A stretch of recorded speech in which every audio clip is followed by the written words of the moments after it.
출애굽기 12장은 430년간 에집트에게 노예 생활을 했던 사람들이 탈출하는 장면이에요. 430년 전 창세기 46장은 오늘 출애굽기 12장으로부터 430년 전이에요. 그때는 야곱과 그의 아들들, 자식들이 에집트 고센 땅으로 이주했어요. 왜냐하면 그 중근동 일대에 큰 가뭄이 들었어요. 그래서 야곱의 아들이 형제들의 어떤 분란으로 말미암아 노예로 팔려갔다가 총리가 되고, 그리고 하나님의 놀라운 은총을 받아서 꿈을 해몽하게 되고 예언을 하는 사람이 되어서 에집트만이 흉년을 대비하는, 그래서 그 중근동, 그 당시에 온 세계를 먹여 살리는 그런 놀라운 기적이 바로 야곱의 아들 요셉을 통해서 일어난 겁니다. 그래서 드디어 요셉의 초청으로 야곱의 모든 일가와 그의 친척들과 그의 종들이 에집트 고센 땅으로 이주를 했어요. 세월이 지나서 왕조가 바뀌었습니다. 우리가 세계사를 공부할 때 에집트의 그 엄청난 역사 속에 그 왕조가 여러 번 바뀐다고 하는 걸 우리가 알고 있을 거예요.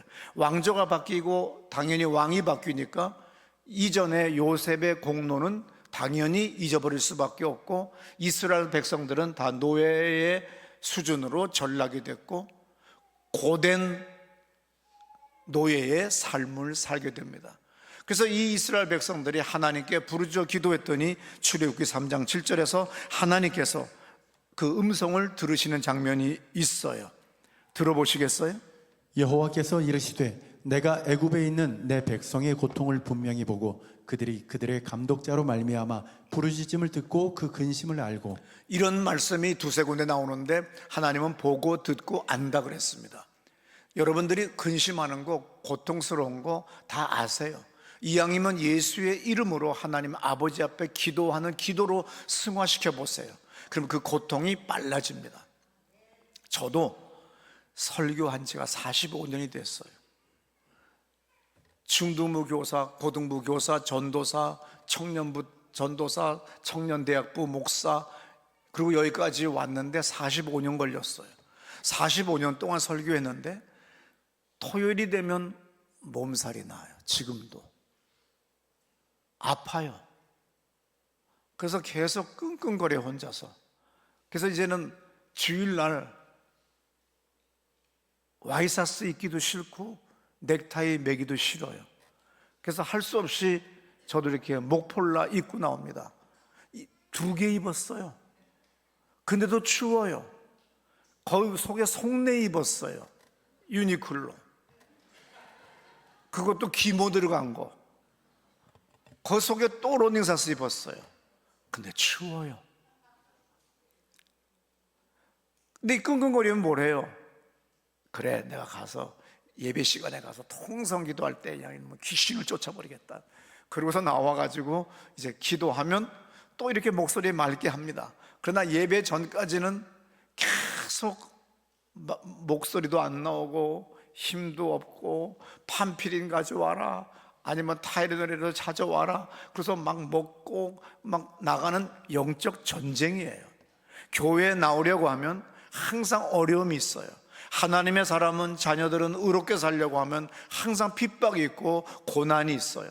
여러분 누구나 다 고요하고 단정한 삶을 살고 싶지만, 그러나 세상은 이상하게 나와 다르게 엇박자로 나간단 말이에요. 그래서 나를 위하여서라도 우리는 모든 위정자들을 위하여, 온 세계를 위하여 기도해야 됩니다. 사도 바울이 디모데서에서 분명히 우리에게 그렇게 기도하라고 이야기했고, 또한 에베소서에서도 사도 바울은 말합니다. 우리의 씨름은 혈과 육에 대한 인간과 인간의 싸움이 아니라 그 배후의 귀신들의 역사다. 마귀와의 싸움이기 때문에 사람을 바라보지 말고 영적인 전투를 하라고 그랬어요. 근데 여러분들은 안 하고 사니까 인생이 늘 더러운 거예요. 힘든 거예요. 기도하셔야 돼요. 목사인 나도 45년째 설교하는데도 불구하고 설교 전에는 엄청난 막 쌀가마가 내 어깨에 있는 것 같아요. 그렇지만 기어 나옵니다. 그리고 이 예배당 처음 건축했을 때 이 앞자리에 앉아서 그냥 예수의 이름으로 기도합니다 하고 난 다음에 기도할 힘도 없고 그냥 2시간 버티는 거예요. 그거를 10년을 넘게 20년을 하니까 주님께서 역사하셔서 오늘 여러분같이 훌륭한 교인들을 보내주시고 이렇게 예배당을 건축할 수 있는 겁니다. 누구는 놀고 싶지 않아서 안 노는 거 아니에요. 나도 놀고 싶고 자고 싶고, 특별히 주일날은 1시에 잤는데 왜 6시 반에 왜 깨? 좀 더 자고 싶잖아요. 그래서 그냥 다시 이불을 뒤집어 썼어요. 근데 계속 핸드폰에서는 일어나라고 띠딩 띠딩 띠딩 띠딩 계속 할 수 없이 그냥 기어서 나오는 거예요. 주일은 아침부터 저도 아파요. 그리고 힘들어요. 그러면 이 영적 싸움인 걸 믿으시고 여러분들도 늘 전날부터 기도를 하셔야 돼요. 오늘 그러므로 여러분 이 이스라엘 백성들도 하나님 앞에 그렇게 간구합니다. 이러할 때에 하나님께서 모세를 세우셔서, 모세를 준비하셔서, 모세를 훈련시키셔서 이스라엘의 지도자로 만드셨어요. 그리고 모세에게 명령합니다. 에집트 왕에게 가라, 파라오에게 가라. 우리나라에서는 그냥 그걸 갖다 바로라고 번역을 했지만 파라오에게 가서 우리 백성들을 해방시켜달라고 얘기해라. 말 같지 않아요. 왜냐하면 경제의 매일 제일 밑에 하층을 이루어요. 이 사람들이 없으면 안 됩니다. 우리나라도 외국인 노동자들이 얼마나 많은지 몰라요. 외국인 노동자가 사라져버리면 우리의 공장이 움직이질 않아요. 외국 텔레비전 방송을 봤는데 스페인에도 아프리카의 흑인들이 오지 않으면 올리브 농사 그리고 목축업을 이어나갈 수가 없답니다. 그만큼 세계는 하나로 다 묶여 있어요. 이럴 때 지금 에집트는 절대 왕조 시대인데 감히 모세, 네가 뭔데 해방을 시켜달라고? 니들이 나가면 청소할 사람이 없어. 니들이 나가면 막일할 사람이 없어. 너 죽을래 샤키야? 이 말 나와야 돼요. 안 나오는 게 비정상이에요. 이게 지금 죽으려고 환장했어. 이게 한 방에 끝낼 수 있는데, 그래도 옛날에 우리 고모 공주님의 양아들로 들어왔던 애니까 뭐 말로는 말 못하겠고 죽일 수는 없고, 야 새끼야 너 그 말이 돼, 이렇게 나이가 주리가 점잖게 했고, 진짜 그 당시를 드라마로 찍어보세요. 내가 감독이야. 왕가 사는 남자보다 더 잘 만들 수 있어. 나는 그냥 컵을 그냥 던져버리는 거야. 그러면서 그냥 죽여버리겠다고. 그냥 당장 나가라고. 다시 나와요. 또 다시 가요. 나왔다가 또 하나님이 가라고 하면 또 다시 가요. 이렇게 하기를 하다가 드디어 하나님이 뭐라고 해요? 11장에서 내가 저가 너무 교만하기 때문에 저의 마음을 강팍하게 하겠다. 그래서 못 가게 만들어버려요. 그랬더니 10가지의 재앙이 생긴으로 말미암아 두려운 거예요. 가라 이 새끼야, 빨리 가. 재수 없어. 다 가져가, 다 가져가. 너무 급한 거예요. 바로 마지막 재앙이 임하는 그 12장이 바로 패스오버, 유월절이에요. 이제 10번째 재앙, 9번째 재앙이 와도 파라오는 눈 하나 깜빡합니다. 우린 대제국이야. 아프리카 대제국이야. 중근동까지 우리나라가 된 적도 있었어. 내가 누구한테 절을 해? 내가 누구한테 고개를 숙여? 너 미친 거 아니야? 이것이 바로 파라오의 마음이에요. 근데 모세는 하나님의 강권적인 역사로 말미암아 또 가서 이제 말합니다. 그러다가 드디어 하나님 10번째 재앙, 모든 동물이나 사람이나 어느 집이나 첫 번째 것이 다 있어요. 그래서 그것이 죽는 장자의 재앙이, 죽음의 천사가 임할 때 너희들은 이 날을 절기로 지켜라. 430년간 정살했던 너희들을 해방시키는 역사적인 날이다. 내가 너희들을 어떻게 구원했는지를 자자손손에게 가르쳐라. 그래서 이 날만큼은 너희들은 매우 급박하게 탈출을 해야 되기 때문에 이스트 효소를 넣지 않은 것으로 빵을 만들어서 너희들은 빨리 먹고, 그리고 난 다음에 너희들의 양을 잡아서, 양 없는 집은 염소를 잡아서 1년 된 수컷, 그래서 10일째 되는 날 사오라는 거야. 왜냐하면 이스라엘 땅이 아니고 지금 정착민이 돼가지고 농업에 종사하고 각종 일터의 공사장에 나가서 일하기 때문에 텐트로 살지 않아요. 그러니까 어떻게 해야 되겠어요? 다 집 위에 사는 거예요. 그러니까 염소나 양 치는 집도 있기야 있지만 사와야 될 거 아니에요. 열흘째 되는 날 사와라. 그리고 4일간 잘 봐라. 병든 거, 이상한 거 싸구려 사오지 말고 정말로 하나님께 제사 지내는 마음으로 좋은 거 사와라. 그래서 14일째 양을 잡는 거예요. 염소를 잡는 거예요. 잡았는데 뼈는 꺾지 마라. 그리고 그 피를 받아서 그 우슬초로 너의 집 좌우 설주 인방에 피를 발라라. 하나님께서는 모세와 아론에게 명령합니다. 출애굽기에서 뭐라고 그래요? 내가 이제 한 가지 재앙을 바로와 애굽에게 내린다. 5절과 6절에 뭡니까? 처음 난 것들은 다 죽여버리겠다. 그래서 오늘 본문에는 출애굽기 12장 1절입니다. 들어보세요. 여호와께서 애굽 땅에서 모세와 아론에게 일러 말씀하시되 이 달을 너희에게 달의 시작 곧 해의 첫 달이 되게 하고. 그러면서 이제 드디어 너무나도 긴급한 일이기 때문에 이스트 넣어가지고 막걸리 집어넣어가지고 아론 목에 이불 덮어가지고 언제 빵을 부풀리고 맛있게 만드냐, 주제 파악해라. 그런 거 없다. 그냥 빨리 구워라. 그래서 유교병과 무교병이라는 것이 있는 거지요. 유교병은 반죽에 누룩을 넣어서 부드럽게 부풀린 빵이에요. 6월절 기간에 먹으면 죽음을 당해요. 못 먹어요. 그래서 6월절 기간 동안에는 무교병을 먹어요. 누룩을 첨가하지 않고 납작하게 구운 빵입니다. 왜냐하면 부풀리지 않았으니까 납작할 수밖에 없는 거죠. 급박한 구원을 상징하고 시간이 없기 때문에 누룩으로 부풀릴 수가 없었기 때문에 무교병, 이스트나 효소를 넣지 말라는 겁니다. 누룩은 한국에서 공기 속에 있는 황국균이나 거미줄 곰팡이, 효모가 있어서 우리는 반죽을 해놓으면 저절로 발효가 되고 이런 일들이 떠있는 곰팡이나 균들이 있기 때문에 되는 거예요. 서양은 보리, 메가를 사용해서 곰팡이가 아닌 효모, 이스트를 사용해요. 일본 최초의 단팥빵 기무라야 빵은 쌀누룩, 사카다네라고 하는 것을 사용합니다.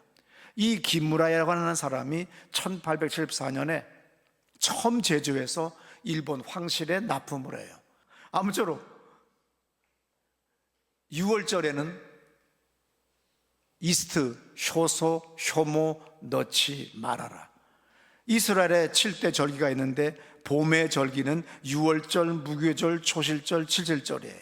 가을의 절기는 나팔절, 대속죄일, 초막절 가로치고 뭐라고 써 있어요? 장막절로 돼 있어요. 오늘 출애굽기 12장은 하나님이 지키라고 명령하신 최초의 절기이기 때문에 우리는 공부해야 됩니다. 첫 번째, 누룩으로 만든 빵 먹지 말아라. 무교병을 먹어라. 양과 염소는 1년짜리 중에서 수컷으로 잡아서 피를 문에 칠해라. 문에 발라라.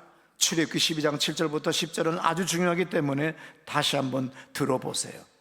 그 피를 양을 먹을 집 좌우 문설주와 인방에 바르고 그 밤에 그 고기를 불에 구워 무교병과 쓴 나물과 아울러 먹되 날것으로나 물에 삶아서 먹지 말고 머리와 다리와 내장을 다 불에 구워 먹고 아침까지 남겨두지 말며 아침까지 남은 것은 곧 불사르라.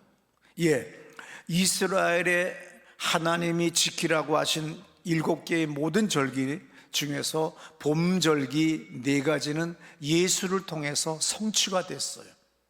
그래서 이스라엘의 유대교의 구약 성경에 나오는 그 모든 절기는 예표였고 예수가 성취하고 완성하셨어요. 그리고 가을 절기만이 이제 미래에 이루어질 절기들이에요. 그래서 6월절에 어린 양을 잡아서 먹고 그 피에 문 밖에 바른 것을 예수 그리스도가 우리를 위하여 피 흘려 죽이심을 예표하는 거예요. 인류를 위하여 대신 피를 흘려 죽임을 당하셨다, 고난당하셨다고 하는 것을 예표하는 겁니다. 그래서 모세를 통하여 하나님 말씀하셨지만 리더십, 영적 리더십 안에 있어야 되는데 우리는 꼭 바깥으로 나가는 인간들이 있어요. 담임 목사 말을 들어야 되는데 꼭 다른 사람의 말을 듣고 딴짓하다가 수억 원을 탕진하고 사기당하고 돈 떼먹고 떼맥힘을 당하고 그리고 큰 어려움을 당하는 사람들이 있어요. 왜? 교회 안에 들어왔으면 담임 목사의 영적 리더십 안에 들어와야 돼요. 그러면 하나님은 이스라엘의 모세에게 영적 리더십을 줬어요. 그러면 영적 리더십을 가진 모세가 하나님의 말씀을 전언하면 순종해야 되는데, 자식 지가 뭔데 우리 보고 피곤하게 또 맛대가리도 없게, 뭐야 이거, 이스트를 넣지 말라고 자식아 쳐먹어봐 마, 맛없어, 이스트 넣어, 넣는 인간이 있어요. 그 피를 문 밖에 발라라. 임마 뺑게 새로 사가지고 내가 칠했는데 무슨 놈 피를 또 왜 발라, 비린내 나게. 그러면서 관대, 그런 인간들이 꼭 어디나 있어요. 옆 사람 얼굴 보고 그런 인간은 어디나 있다. 시작. 네. 어떻든 간에 누룩 없는 무교병은 고난과 성별을 의미하고 무덤에 장사되어서 묻혀 있는 것이 바로 무교절을 의미하기 때문에 무교병을 먹으라고 했어요. 초실절은 뭐예요? 첫 열매를 드리는 겁니다. 예수 그리스도가 부활의 첫 열매가 되신다는 거예요.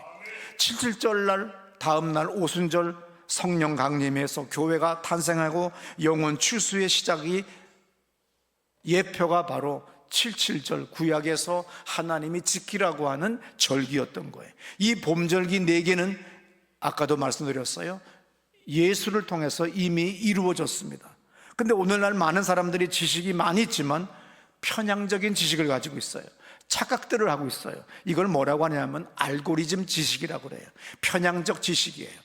SNS와 유튜브를 계속 여러분들이 좋아하는 쪽으로 봐요. 그러니까 그쪽만 계속 나와요. 수없이 나와요. 그래서 거기에 완전히 세뇌가 돼버렸어요. 그리고 내 두뇌가 파괴됐어요. 내 인생이 파괴되고, 그래서 다른 사람, 나와 반대쪽에 있는 사람은 완전 인간 이하로 취급하고 우린 적대시하는 정말 비인격적인, 비인간적인 사회로 바뀌었습니다. 알고리즘 지식은 사용자의 취향에 반응해서 보여준 거기 때문에 조작된 지식과 현실을 제공해요. 그래서 생각 조종자들이라고 하는 책을 쓴 엘리 파리저라고 하는 사람의 책을 읽으면 지금 내가 한 그 얘기들이 다 나와요. 똑같이 암에 어떤 사람이 진단을 받아요. 저도 몸이 약하기 때문에 자연치유 그냥 여러 가지 수많은 걸 했어요. 저는 딱 누가 암이다 페이스북에 딱 뜨면 전화합니다. 의사가 하라는 대로 다 하세요. 두 번째, 최선을 다하여 기도하세요. 예배 하루에 4번 있으면 4번 다 나가세요. 그리고 누구 욕하지 마세요. 유튜브 보지 마세요. 오직 예배와 기도와 그리고 의사 말 잘 들으세요.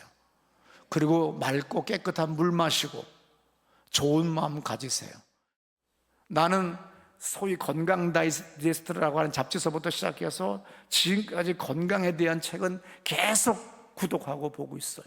현대의학은 정확한 데이터와 그리고 난 다음에 모든 것들을 다 동원해서 이미 다 만들어져 있기 때문에 원칙대로 암이 있어? 잘라. 방사선 쫙. 항암해. 이길 수 있으면. 그 다음에 최선을 다하여 의사의 말대로 해. 그러면 확률이 더 높아진다는 거예요. 내가 현대의학만 추종하라는 것이 아니라 기도 예배하라는 거예요. 좋은 음식 먹고 좋은 마음 가지라는 거예요. 유튜브 다 끊어버리고 모든 거 다 끊어버려요. 그 다음에 어떡합니까? 예배 하루에 5번, 6번 드려요. 어차피 아무것도 안 할 바에. 그러면 놀랍게 지난 수십 년간 내 목회 생활에서 자연요법보다 사는 게 더 나아요. 나는 중등부, 고등부, 청년, 대학부 지금까지 목회를 하기 때문에 젊은 아이들의 장례식도 많이 겪어봤어요. 그랬을 때 이것이 내가 건강하고 젊었기 때문에 괜찮다고 하는 그런 오만함을 버리고 겸손하게 기도하고 비록 판피린 하나, 판콜 하나를 마시더라도 기도하는 거예요. 뚜껑 딱 열고 예수님의 이름으로 기도합니다. 나에게 좋은 치유제가 되게 해주세요. 나는 항상 식사기도가 오늘 이 음식이 우리에게 보약이 되고 치료제가 되게 해주세요.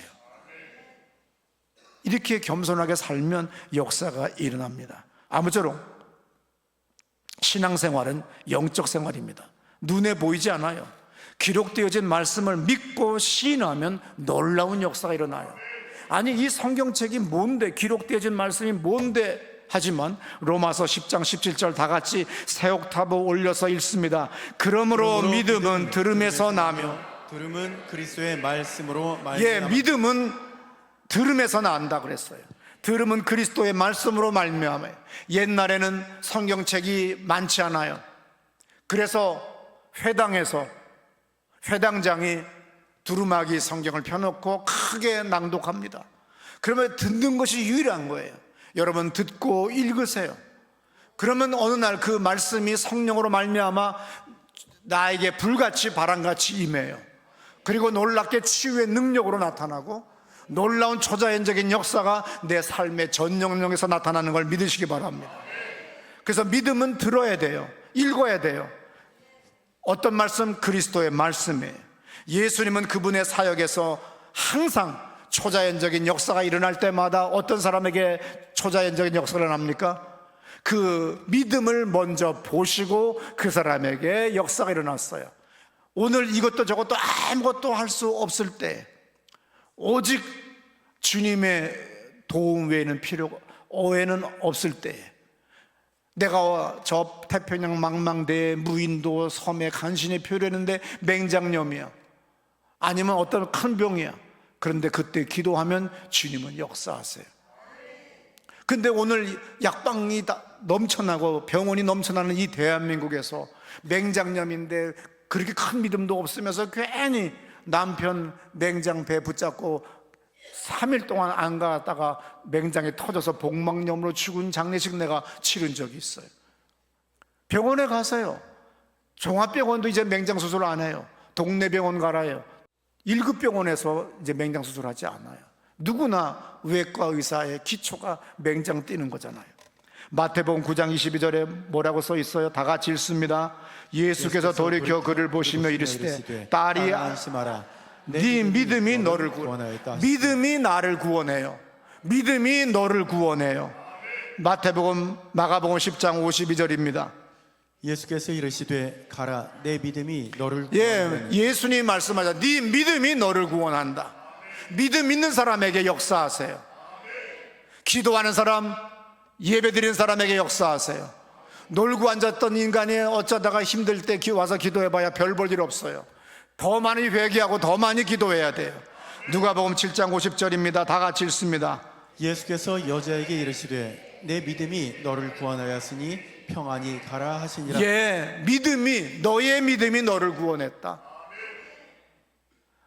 나 고쳐주는지 안 고쳐주는지 한번 해보려고 지금 기도하는 중에 아무 일도 없으니까 그냥 일하러 가세요. 절대로 기적은 안 일어나요. 하나님이 우리의 믿음을 보시고 하나님이 감격할 정도로, 하나님이 충격을 가질 정도의, 전율을 느낄 정도의 그런 믿음을 보여줘야 돼요. 주님의 초자연적인 역사는 항상 예수가 뭐라고 써 있어요? 그의 믿음을 보시고. 오늘 똑같이 양을 잡아라, 그리고 문에 발라라. 그랬을 때 사람들 중에 30-40%는 안 해요. 미친놈, 전화하지 왜 쓸데없이 뭐 탈출한다며 해방시킨다며. 근데 양은 또 왜 잡아? 또 맛대가리도 없는 또 빵은 또 왜 먹으라고 그래? 별놈 다 봤네. 그러면서 모세의 영적 리더십 바깥으로 나가버리는 거예요. 그러면 어떤 일이 벌어져요? 저주의 죽음의 천사가 하늘을 덮을 때 그 피를 보고 넘어가는데 그 집마다 모든 에집트의 사람들을 집집마다 장자의 죽음이 오니까 왕까지 뭐라고 해? 빨리 가라, 빨리 가라. 그런데 이왕이면 나를 위해서 기도 좀 해주고 가라. 와, 인생은 이래야 돼요. 목회도 이래야 돼요. 목사님 나 기도 좀 해주세요 이렇게 되는데, 아이고 목사가 기도한다고 돼? 그냥 가자야. 모세에게, 노예의 지도자인 모세에게 파라오가, 대제국 이집트의 황제가 나를 축복하고 가라. 11장, 12장, 13장을 오늘 밤 집에 가서 읽어보세요. 나는 그게 너무나도 멋있어 보이는 거예요. 영화 한 편 찍으면 얼마나 멋있었겠어요. 말을 할까 말까, 말을 할까 말까. 모세야, 왜? 나 좀 기도 좀 해주고 갈래? 앉으세요. 그래. 아마 그렇게 했을 것 같아. 나를 위해 기도해 주고 가라. 오늘 여러분들의 구역장이 되었고 교구장이 되었고 소그룹의 리더가 됐을 때 리더에게 나 기도해 주세요 라고 얘기를 하는 사람이 많다면 당신은 신앙생활 잘하는 사람이에요. 근데 아무도 기도해 주는 사람이, 부탁하는 사람이 없다고 한다면 별 볼 일 없다는 얘기예요. 요한복음 2장 18절부터 22절에 아주 유명한 말씀이 나오는데 시간이 없기 때문에 그냥 지나갑니다. 뭐냐면 제 유튜브를 보면 자꾸 제3성전을 건축해야 된다고, 그것도 발견해야 된다고, 그래서 헌금하라고 하는 사람이 많아요.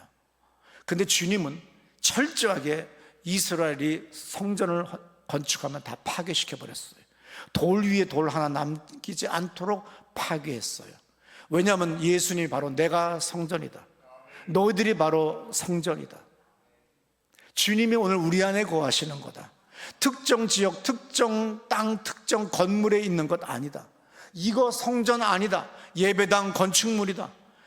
여러분들이 모여 예배드리고 기도할 때에 비를 피하고 더위를 피하고 추위를 피하기 위하여 만들어진 건물이지 이건 성전 아니다. 여기는 성스러운 장소니까 여자는 올라오지 말라고 하는 이상한 교단이 우리나라에 많아요. 그 교회가 10,000개나 돼요. 우리는 여자도 올라오고 남자도 올라오고 다 여기 와서 기도해요. 온 세상이 주 안에서 성스러운 곳이에요. 다 거룩한 것이에요. 그래서 오늘 주님은 요한복음에서 결론 내렸어요. 내 몸이, 내가 곧 성전이고 또 당신들이 곧 성전이다. 두세 사람이 모인 곳에 내가 함께 할 거다 그랬어요. 근데도 불구하고 이 성경은 안 읽고 유튜브에 미쳐가지고 우리가 전부 다 편향된 지식을 가지고 다 잘못된 길로 가고 있다는 거예요. 로마서 10장 13절에 누구든지 주의 이름을 부르는 자는 구원을 얻을 거다. 주님의 이름이 뭐예요? 예수의 이름을 부르는데 어디서 또 이상한 것들이 유튜브에 나와가지고는 조회수를 올리기 위해 전부 다 눈들이 맛이 갔어요. 잘 보세요. 조회수가 몇만, 몇십만이 일정하게 올라가면 수입이 얼마가 되니까 조회수를 올리기 위하여 기존 설교를 다 뒤집고 까는 걸 하는 거예요. 그 미친 짓에 넘어가지 말라는 거예요. 대표적인 게 뭐예요?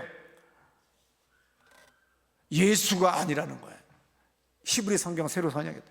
히브리 말로 예수아라고 해야 되는데 우리나라 귀신들한테 예수아라고 했더니 귀신이 지랄을 해요. 왜 나한테 반말하냐고. 우리는 미국 사람들은 in the name of Jesus고 한국 사람은 예수의 이름으로 명령하니 귀신아 가라 이렇게 했지 다시 또 바꾸면 귀신도 몰라. 그냥 하던 대로 해. 다 같이 살던 대로 살자. 괜히 히브리 단어 막 인용해가면서 유튜브에다 막 올려요. 그럼 무식한 사람들이 자기의 무식을 좀 컴프라치 하기 위해서 그걸 또 막 전달해가면서 자기가 요새 새로운 곳에 가서 성경 공부한다고 미친 짓 하지 말아요. 마지막 말씀 다 같이 크게 읽고 끝냅니다. 내가 애굽 땅을 칠 때에 그 피가 너희가 사는 집에 있어서 너희를 위하여 표적이 될지라. 내가 피를 볼 때에 너희를 넘어가리기. 예, 주님의 말씀에 순종해서 그 피를 발랐을 때 그 피를 보고 넘어갔어요. 옛날 목사님들이 부흥회를 참석하면 항상 말씀하세요.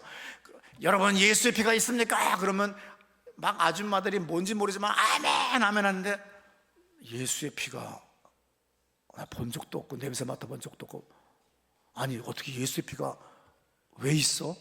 또 강사가 또 그럽니다. 여러분 예수 이름을 가지셨습니까? 아멘. 또 가졌대.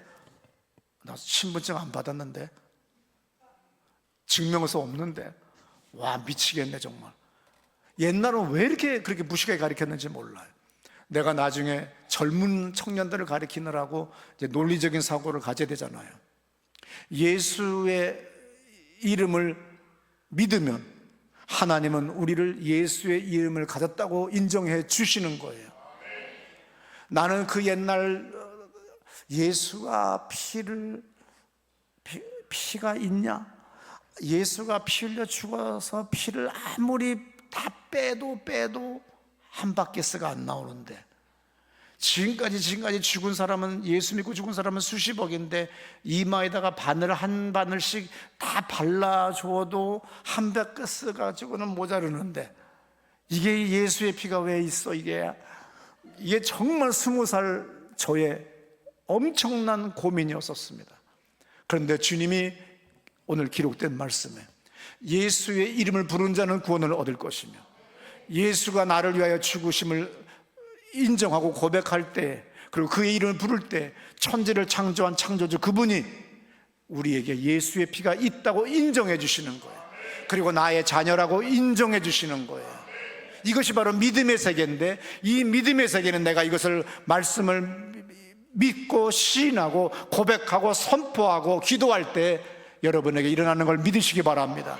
우리 다 자리에서 일어나셔서 우리 2분간 기도하는데, 하나님 아버지, 내가 예수의 이름을 믿습니다. 나는 예수의 피를 가졌습니다. 나는 예수의 이름을 가졌습니다. 오늘 이 초자연적인 주님의 권능이 임하게 하시고, 내가 그 피를 볼 때 넘어가리라고 하신 말씀과 같이 주여 놀라운 초자연적인 역사가 내 삶의 자리에 일어나게 주옵소서. 기도합니다. 주여.